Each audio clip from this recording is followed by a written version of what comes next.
Flyers in 50 with Brodes. So Brodes, but before we get into what they need to do this offseason, do you think maybe the standing ovation after getting swept was a little much? A little much? A little much. They didn't come back from war. They didn't have to play with broken legs. You know, they just got swept. Was it maybe a little much? I see where you're coming from. A little much? I see where you're coming from. But the other side is we finally had something that we've been starving for. Yeah. Thank you. That's all. It's a little thank you. But I do understand. Listen, I'm not going to sit here and act like that was the coolest thing in the history of the world here. But they're not getting one next year. Well, that's a good point. Next year. Well, so what's the going into the offseason? What should be the fair expectation for Flyers next year? I know you don't go from your first playoff entry to they should be cup contenders in 1 year, but like what is you want to see upward trajectory, right? Like you don't want to get into the playoffs in the last 2 weeks of the season. So if you're looking at next year, what is the fair expectation to want from the Flyers? I would say to compete in that second round. I need that thing to go 6-7 games. If they drop a heartbreaker where they're going toe-to-toe with a team that's in the range of Carolina and they fall, but they lose in 6 instead, and it's actually more competitive, then I think that's more of the appreciation that I'm looking for. But you also need to look at a certain couple of individuals. Like if they have success, but Michkov is ass again, or he's not coming into shape, and now there's this whole big picture approach with number 39. I don't know if they're competing, but Michkov isn't a part of the process the way that we envisioned. Does that change the way that we digest it? I don't know. Well, Michkov becoming something or becoming nothing is a huge, changes the trajectory of the team almost completely. Now, I didn't see this. Jack mentioned to me that he was asked about his season yesterday, and he, through a translator, basically said no comment. Mm-hmm. I don't know. That kind of sucks, it seems like. Is there any way to get a sense of where his head is even at going into the offseason? Like, is this a guy, you want to believe he's going to say, I had this down year, I disappointed myself, I'm going to come back, I'm going to work as hard as I can. But it seems like nobody has faith that is who he is. It's the big unknown. It's the big unknown. Now today, and I don't know if this was just a tactic, but today he was on the ice in front of all the beat reporters, and they were taking videos of him practicing by himself on the ice after the season ended. Now, I don't know how much of that is Danny going, go take a couple of laps, it'll look good, and people will believe maybe you're putting in the effort. But I don't know. I have no idea who Matvei Michkov is. I have no idea how he's going to handle the offseason. Are the Flyers going to demand him to stay locally and work out in Voorhees? Are they allowing him to go back to Russia? Where is his family located? There's so many things here that we have to figure out. And if I'm them, I'm pushing him to keep his ass right here in Philly and working out at the skate zone, right? I mean, you don't get the benefit of the doubt after what transpired last offseason. Well, certainly no Dubai. No Dubai. No Dubai with the Russian mob. How about this? They got to fix the power play. You can't roll into this and have a 10% power play in the playoffs next year. There's a part of me that wonders, and you guys can tell me if I'm crazy or not. But do you think, thank you, do you think Brière and Jonesy are going, damn, that was a big jump this year, and now we're in this awkward stage where the fans think we're farther than we really are along this path. We need to thread the needle on what's realistic. I hope that's not what they're doing. I know. I think, listen, far be it from me. Yeah. As the hockey aficionado here. Well, you are. I'm just saying. You are. You got to ride this wave, man. And right now, the Flyers have their fan base reignited. Ignite the orange. Mm-hmm. And I don't think you can expect them to accept a step back or standstill, and let's just continue to watch the guys develop. Because as we said going into the playoffs, when they were fighting to get in, it's better for them to be in the playoffs than to not be in the playoffs. I think when you're a professional team in this town and you're fighting for the attention of a fan base, you got to give them a reason. We've proven that. We said that with the Phillies. When the Phillies were winning under Gabe, and even though they were in first place in August and in September, they still were only getting 25,000 fans in there because we didn't care about the names on the back of those jerseys. Right. Those players didn't excite us. But the moment they started adding household names, guys that we can get excited about, they've been on top ever since. And I just think the Flyers have fought to get back here. I'm not saying go crazy and just throw silly money at people.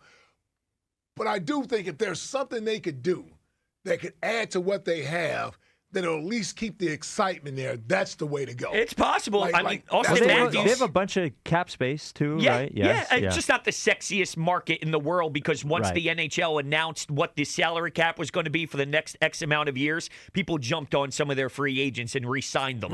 So it's not as attractive. But you can make a trade. Austin Matthews in Toronto is the biggest story. Does he want to stay? Does he want to leave? They just fired Craig Berube this morning. Yeah. So who knows where Austin Matthews is? And that would be a center. He scored 70 goals 1 year. 1 year, 70, 60 goals 2 years. Kind of a choker, though, right? Well, he won with Team USA. Yeah, but he's a loser stench. Didn't he barely play in the gold medal game? No. That was the captain of Team USA. Yeah, it was the best hockey game of my life. Were you friends with him or something? No, I'm not friends with him. Okay. No. How old is he? He's 28, Okay, 29. right in the prime of his career. Yeah. Would you? We trade Michkov for him? Well, would you put him in a deal to go get a big fish? That's the question. I would. Michkov? Yeah. Well, yeah, he's fat and he sucks. Some are saying no. Yeah. He can't even understand this. I am I could say whatever. very uncomfortable with the Michkov thing. I did lessen my ceiling. I think he could be good. I don't know if he has the Maxey, the VJ drive, What do you that think work ethic. What do most Flyer fans feel about him right now?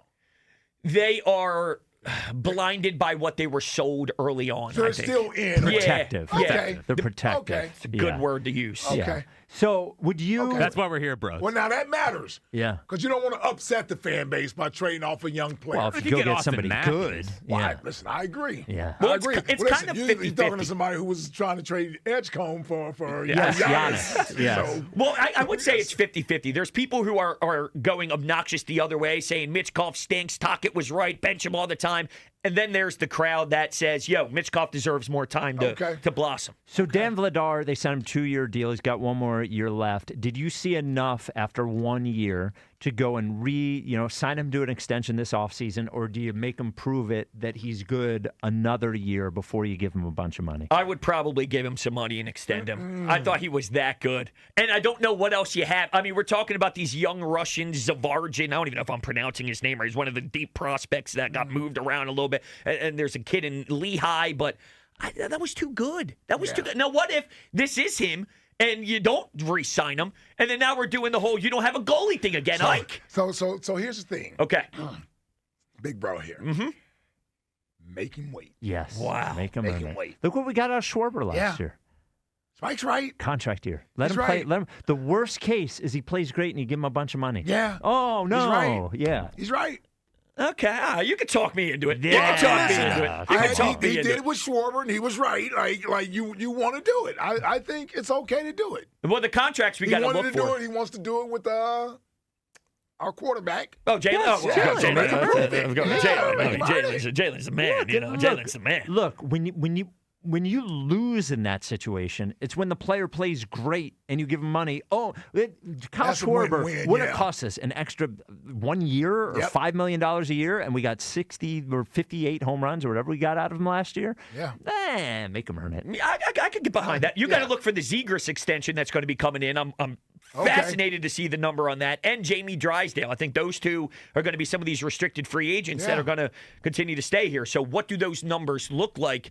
This is where Danny Brière's got to show his worth, because I'm nervous about some of the deals he gave out. Well, the Tippett contract, the Dvorak contract. I don't love them. So I worry about the number game with him. Well, and Konechny signed through like 31. And he And stunk. Couturier signed through 30.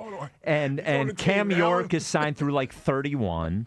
Yeah. How is Konechny signed through 31? Dude, they just gave him a big deal, Yeah. and He's been here since like 2018. he had a horrific postseason. Yeah. Horrific. Well, he cost them the game against the Hurricanes. I don't know if he's a postseason player. Yeah, well, and you're going to go get Austin Matthews as a choker, too. Right. All right, we'll give you your 60 seconds on the Sixers right after I talk about Sela. Okay. Right after I talk about Sela. So what am I going to tell you about Sela? Well, what I want you to do is go to Sela.com. That's SILA.com. Sign up, become a member, because what it's going to do is lower your stress level. That's about my whole life. I'm stressed. I'm up here. I try to lower it.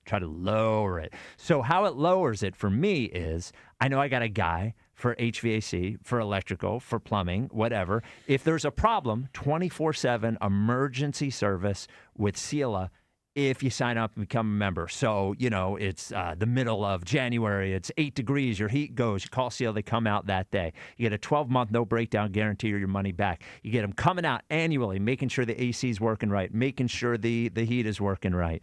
And let's be honest, nobody likes it when they give you the news, hey, you got to replace the whole thing. It's like, oh, no. It's unexpected, usually comes at the worst time. Sela, they get it. So right now, my guys at Sela offering 5 years of 0% interest on qualifying Lennox system installations. That is 60 months of 0% interest. Again, just become a member. Go to Sela.com to sign up today. That is SILA.com. So, Brodes? Yes. Sixers decide to move on from Daryl Morey.